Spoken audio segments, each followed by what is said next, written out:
আমি আমার নিজ চোখে দেখছি। 2 বছর বাচ্চার বয়স, এখন 2 মাস বাকি। হায়, বাচ্চার মা বাচ্চার বাবা বলতেছে, ঘরে ঢুকছি খানা খাইতে, ওই ঘরের মেহমান হিসাবে এই মাহফিলের বয়ানের পরে বাচ্চা কাঁদতেছে। 2 বছর 2 মাস বাকি, এখনো 2 বছর হইতে। বললাম, বাচ্চাটা কাঁদে কেন? বাচ্চাটারে থামান। বলতেছে, হুজুর, মোবাইলে যতক্ষণ গেমস খেলতে না দিবে, কার্টুন দেখতে না দিবে, অতক্ষণ পর্যন্ত বাচ্চা কান্দা থামায় না।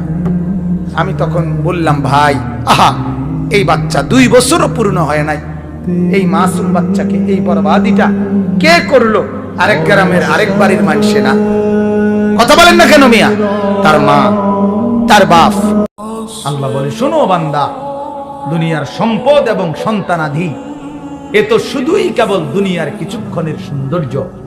ফুল এটা, ফুল।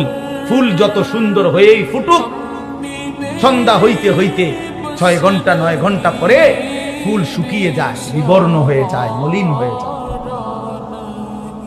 এই সোফা পৃথিবীর সবচেয়ে দামি কাঠ দিয়ে বানাইলো, 2 বছরের ব্যবধানে দেখা যাবে এটার বার্নিশ উঠে গেছে, বার্নিশ লাগতেছে নতুন।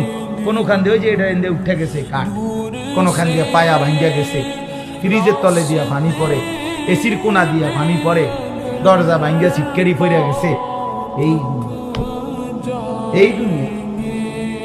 এই দুনিয়া, এই হাসে তোই কাঁদে, এই আনন্দ তোই বেদনা।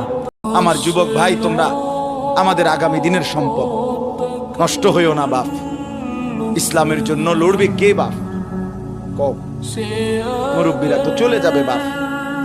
18 বছরের ছেলে, 20 বছরের ছেলে, 22 বছরের তাগড়া জওয়ান, তুমি নষ্ট হয়ে গেলে, তুমি চরিত্রহীন হয়ে গেলে, তুমি যদি সারাক্ষণ নারী ছাড়া, ছবি ছাড়া, মদ, জুয়া, অশ্লীলতা, তুমি যদি মোবাইলের আসক্তি ছাড়া চলতে না পারো, আগামী দিনে ইসলামের জন্য তুমি করবা কেমনে? লড়বে কেমন?